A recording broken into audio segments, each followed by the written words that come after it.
We could not make camp in the damp for glancing at... We could not make camp in the damp forest glade, so I led my companions along an old path towards the base of the mountain. It was overgrown with all manner of foliage, and the footing was difficult. Armor and weapons littered the path, and stakes stood tall, covered with vines and moss. Glancing around, I spotted a magnificent blade. Light yet firm and unblemished by the elements, it shone in the rain and lightning, a lone light in the darkening trail. The hilt was fashioned from steel, inlaid with silver and gold to form the figure of a defiant, wingless dragon. As we reached the summit, I could not believe my eyes. A ruined yet imposing castle loomed above us. Quietly rejoicing, my comrades moved towards their new camp. Then we heard the howls. Two massive wolves bounded out of the door of the castle towards my soldiers. Fearing for their lives, they drew weapons, only to hear a voice from the shadows address the wolves, or the men, in a thick Wallachian accent. "Stand down, fellows!"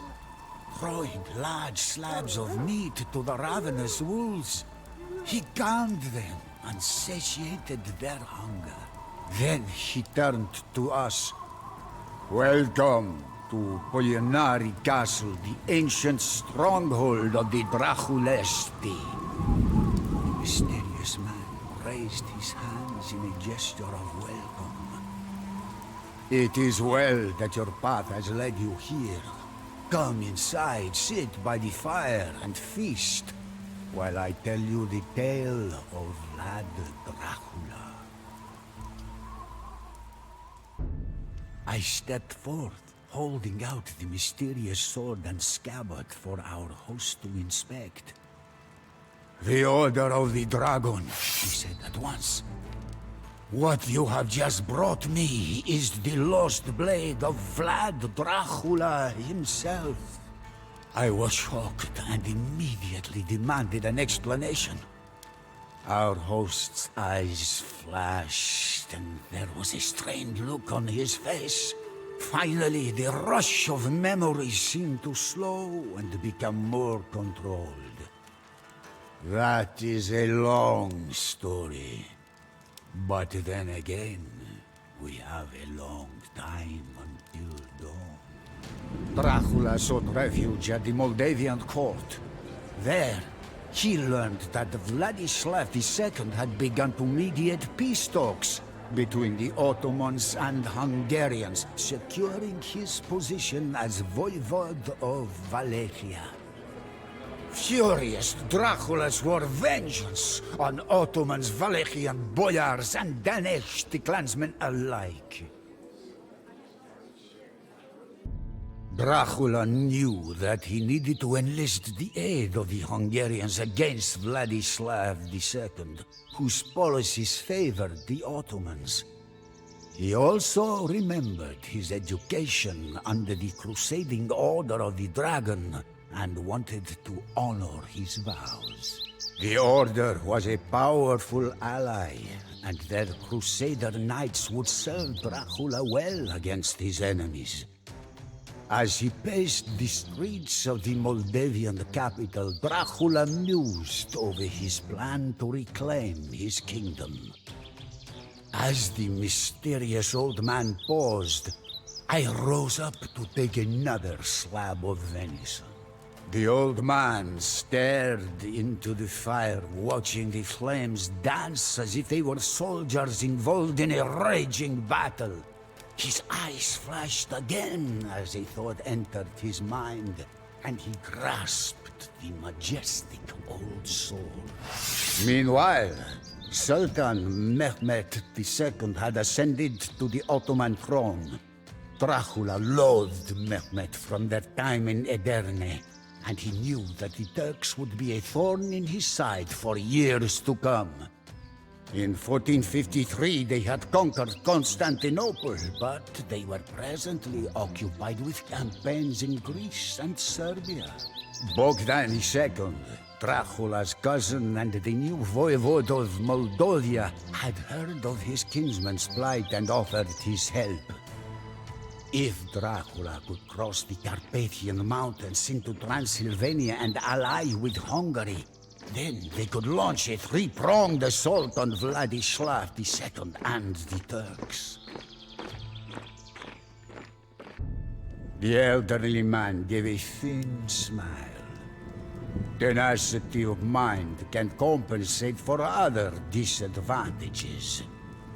As Dracula slaughtered untold numbers of enemy troops, the large circle of impaled men outside Dargovista grew to awe and disgust travelers for weeks to come.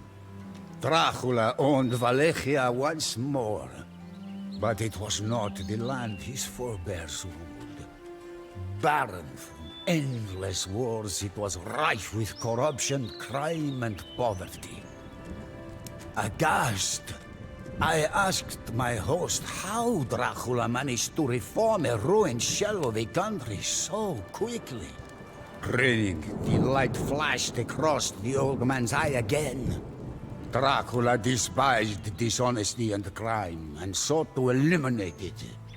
He knew that Wallachia had to become strong enough to face its enemies, and soon. And so, his reforms began. The punishment for all offenses was death, for Dracula needed to make an example of criminals. Under his strong rule, trade was reopened and the economy blossomed. Proud of his achievement, Dracula placed a golden cup in the central square of Dargovista.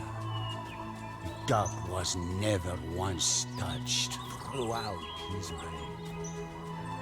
I was shocked. The share of the stake was surely enough to prevent crime, but to rule Wallachia while simultaneously evading the plots of the boyars was no small feat. Dracula invited all of the boyars to a feast and asked them how many rulers they had seen perish due to treachery. None had seen fewer than 7 reigns, while some had even seen 30. Furious, Dracula arrested them all and marched them here to the former ruin of Pulinari Castle.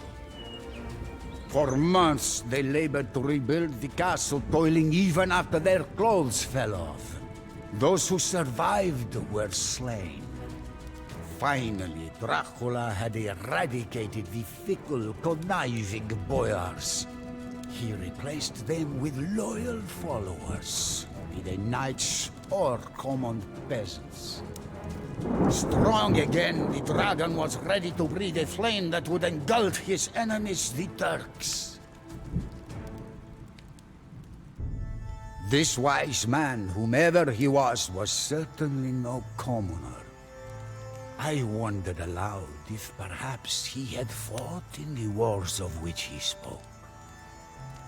My question was answered with a grin and a nod. I was awed.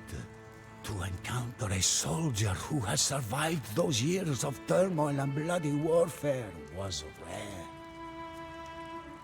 We sacked Giorgio, Darstor, Novoselo, Tridopoiron, and many more towns, he muttered, revealing the scars on his arms. Our strikes were swifter than bolts of lightning. Yes, we have peace now. But I have never found it.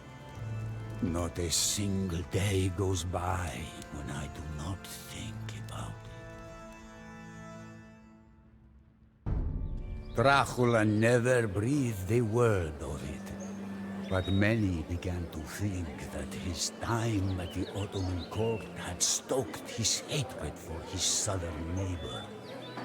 For years, he had brooded over his brother, Radu, who had treacherously pledged himself to the Turks.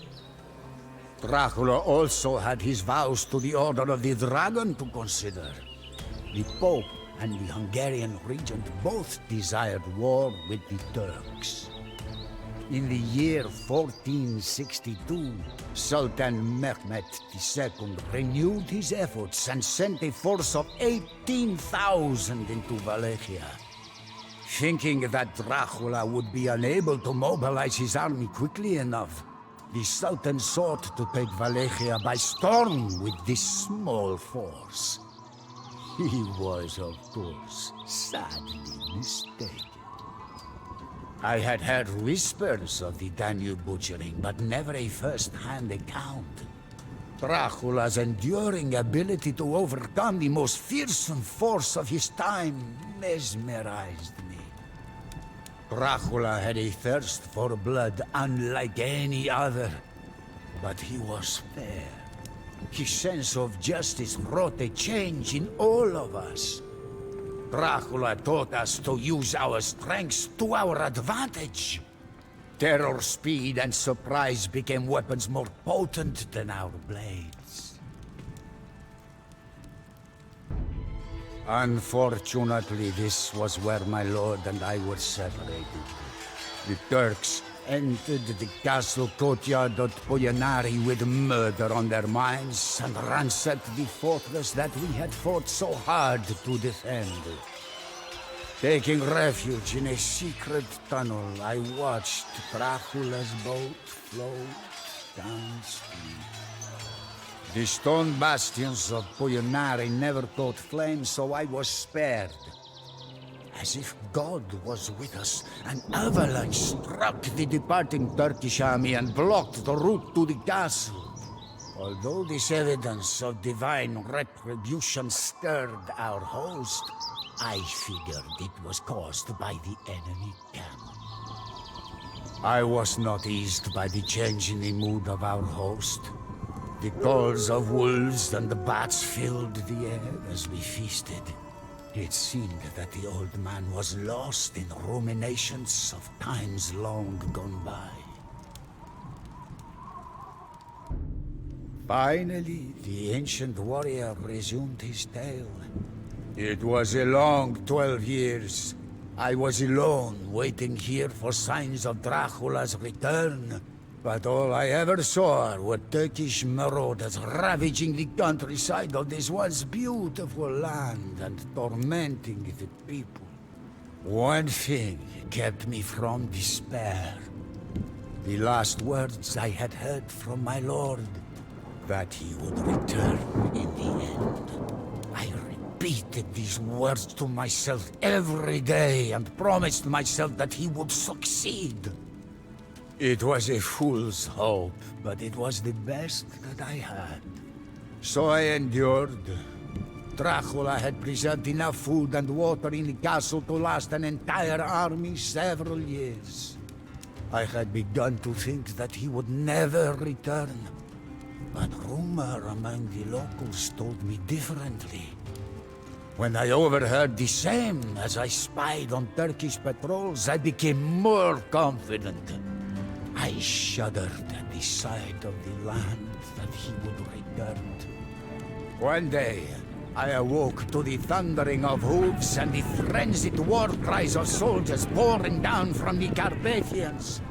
It was Dracula, at the head of a Hungarian army come at last to liberate us from the yoke of the Turks and their Wallachian puppet, Basarab Leota.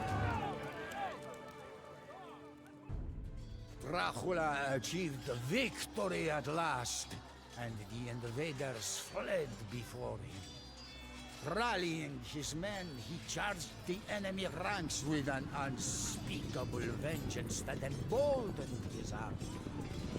A decisive victory was near, but it was at that hour a volley of arrows whistled through the air and struck Dracula in the chest, knocking him from his horse. The Turks easily routed our leaderless forces. Our chance to drive them out vanished. The occupation resumed, and the survivors despair. The memory of a great man endures forever. As a token of gratitude, I invited our host to join us in a pilgrimage to the monastery at Snagaf to pay our respects to Dracula's grave. Tears running down his face, the elderly man